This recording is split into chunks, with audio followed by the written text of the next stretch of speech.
Hi, today I would like to show you how to tie a spey shrimp. This is a very nice pattern for Baltic Sea and it's really not hard to tie, but I think it looks pretty good.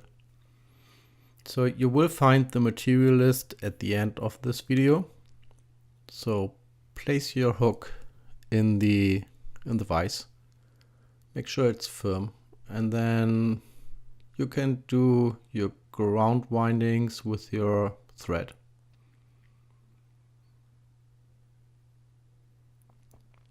Yeah, just make sure that they are really firm on the hook shank, so otherwise it will loosen or rotate.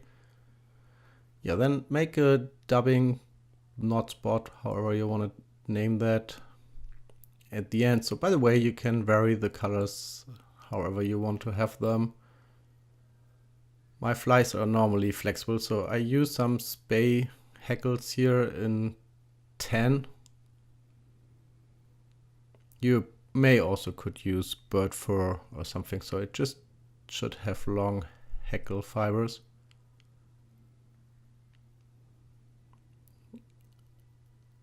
So this is a little tricky due to the fact that they are long, so they wind under the hackle stem, but yeah, as you can see, spread them, put them in your hackle pliers, and then rotate them around the hook shank.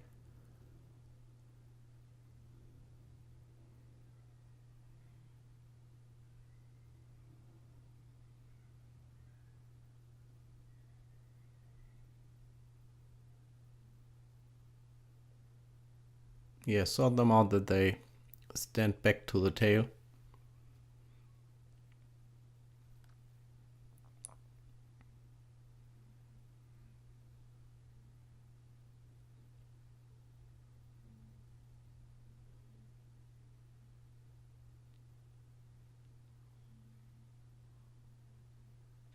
So yeah, you can use your dubbing needle, so as you see me doing here,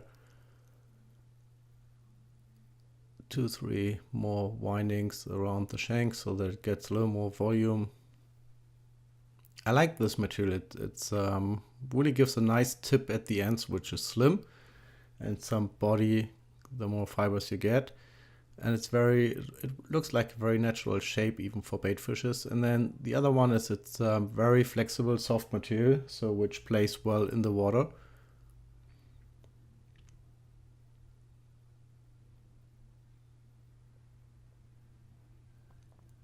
Yeah, now you see me holding that back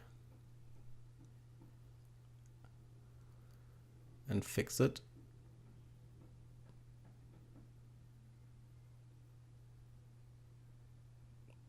Then I give it some flash.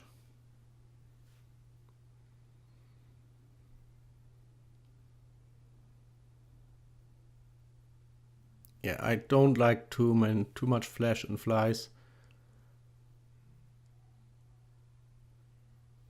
So I give it some color here, so this also looks great if you have pink mullet feathers.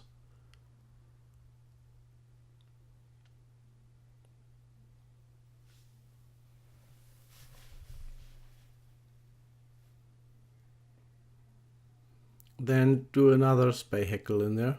So tie it in like you did the one before.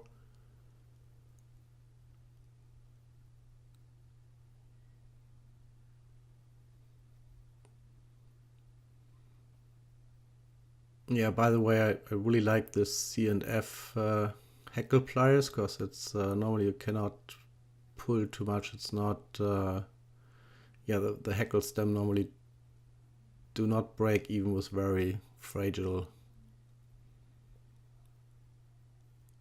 hackles. So, okay, then wind it back again. Give it some more dubbing.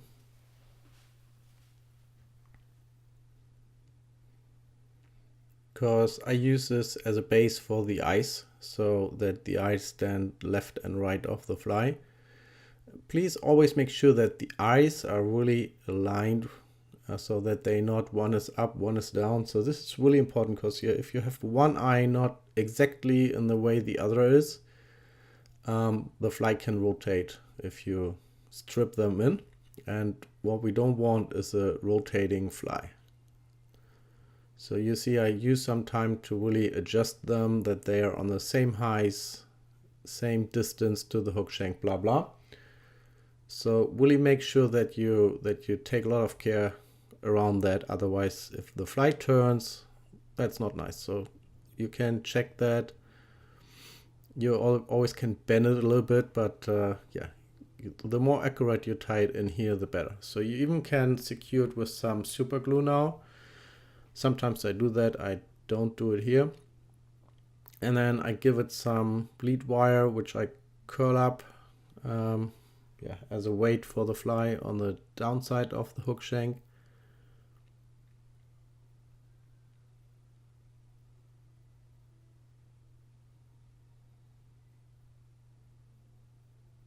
Even here, see that it's a little bit equal on both sides, otherwise the same risk that the fly rotates underwater, so which you want to avoid. Okay, once this is done, just give it some rotations. Now secure your monofill thread, because you want to use this as a ribbing for your shell bag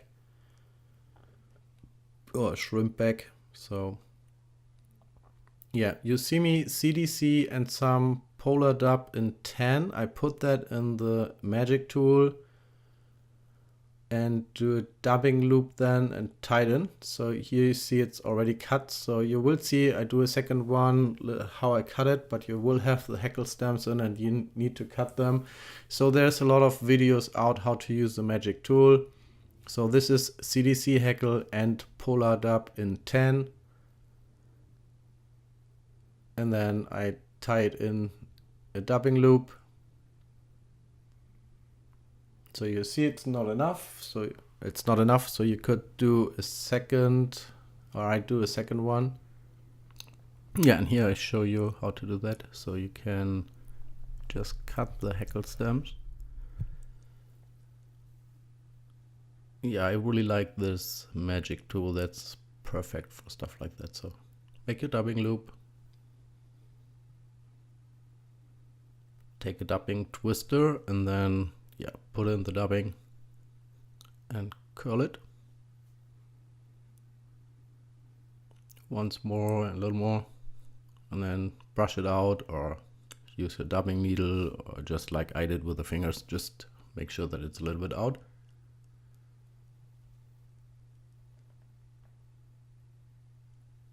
Yeah, make some turns.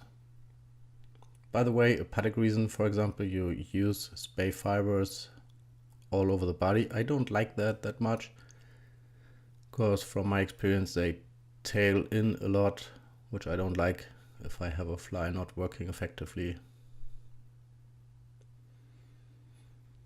Okay, now I do my whip finish here.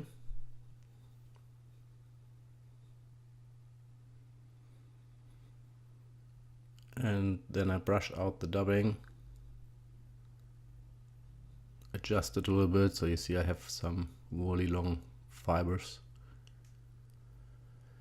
Yeah, so I really like this Fly People shrimp foils and combine it with this. So what I do is I put the shrimp foil on this skin silicone material, whatever it is. So you see I have a very shiny, sparkled or speckled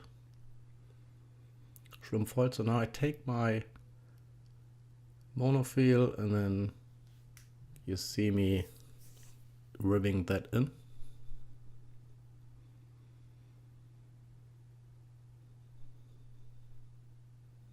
You make sure that your fibers not go over the foil or this back material, because you wanna, I wanna glue them with UV material here. So I use this UV glue or blue light glue to secure the back a little bit So I like that because it secures the ribbing on one hand, makes the fly a little more resistant too. Yeah, and by the way, it gives a nice shimmer. So then once you have done that, make your whip finish. If you use monofil on a very slicky material like the shrimp foil, probably do 2 knots so to secure the knot better. And here you can see I adjust a little bit, so adjust the eyes. I really like this shiny material. Brush it out again because you ripped through your dubbing. Yeah, and then you see me cutting a little bit of the hairs. Looks like a very, very nice fly.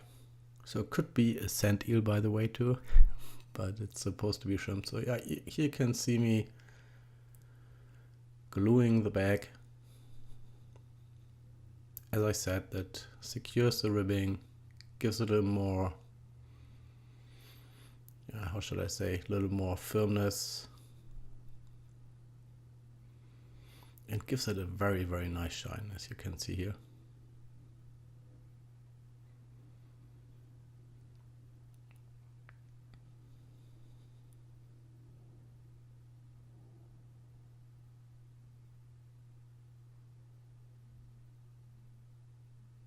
Yeah, let it flow around a little bit and then cure it with the blue light or with your UV light. In this case, I give it a second layer of UV resin.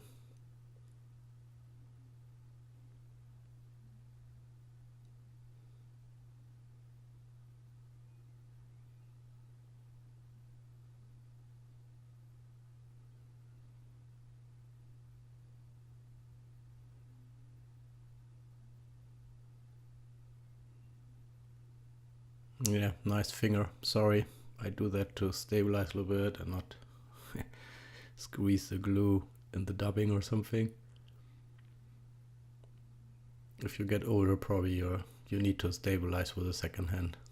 Okay, you see me curing the UV glue here. Once that's done, as normal, I use this sterile alcohol pad and wipe the adhesives off which comes out of the glue is curing. Yeah, and with that done, I give it some clear varnish which is not browns over the time. Yep, and then a very nice fly is done and you can be happy to get a big sea trout on it. So you will find the material list at the end. Have fun tying that wonderful fly, be creative, give it variances. So it's very, very nice to fish, and yeah, it catches definitely fish. See you next time. Bye bye.